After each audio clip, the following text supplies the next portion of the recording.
살처분에 매몰한 가축의 사체가 3년 뒤 전국 어디로든 이동될 수 있다는 사실이 드러나 축산농가들의 반발이 커지고 있습니다.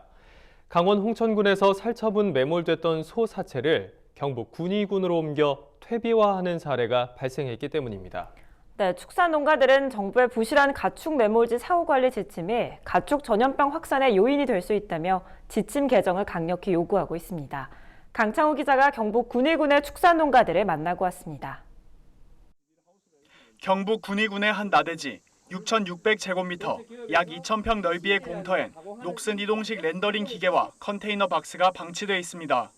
푸른 방수포 아래 한가득 쌓여 있는 집더미는 이곳이 퇴비를 만들던 장소라는 점을 짐작케 합니다. 불과 10m 옆엔 하천이 흐르고 상수원 보호구역에서도 멀지 않은 이곳에 낯선 덤프트럭이 오가기 시작한 것은 2달여 전이었습니다. 그 이후부터 이곳에선 심각한 악취가 나기 시작했습니다. 여기 당장 들어오면 냄새가 어느 농장이 나는 냄새보다 악취가 그런 악취하고는 좀 많이 심했어요. 제 뒤로 보이는 곳엔 과거 구제역 파동시 강원 홍천군에서 살처분된 가축 사체들이 묻혀 있었습니다.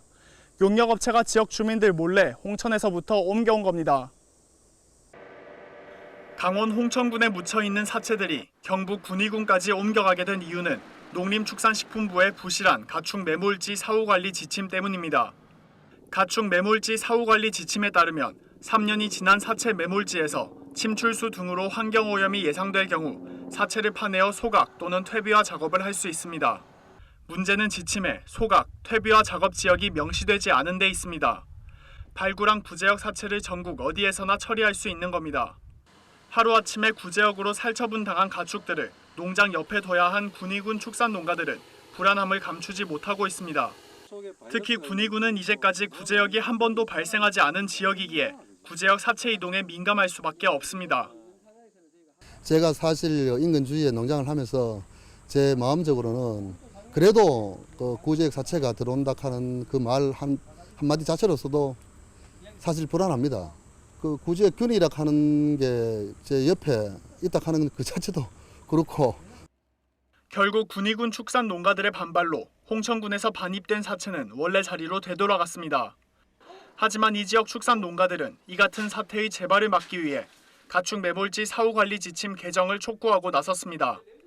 구제역 사체의 지역 이동을 금지해야 한다는 겁니다. 농림부에서 시행령 자체를 문구 자체를 저희가 어떻게 변화가 되는지에 대해서 관심 있게 지켜볼 겁니다. 전국 한우협회도 최근 구제역 매몰지 사체의 타 지역 반출 금지를 촉구하는 성명서를 발표하며 군위군 축산 농가들의 노력에 힘을 더했습니다. 하지만 농식품부는 가축 매몰지 사후 관리 지침을 현 상태 그대로 유지한 채 추후 관리 감독을 강화하겠다고 밝혀 논란이 지속될 전망입니다. 지역 간 이동을 완전히 막을 경우 사체 처리가 지연돼 방역이나 환경에 더 악영향을 미칠 가능성이 높다는 겁니다. 이번 군위군 사태를 통해 구제역 방역이 구멍났다는 우려가 팽배합니다. 이 같은 일이 전국 어디서든 발생할 수 있는 만큼 살처분 가축 처리 지침 마련이 시급해 보입니다. MBS 뉴스 강창호입니다.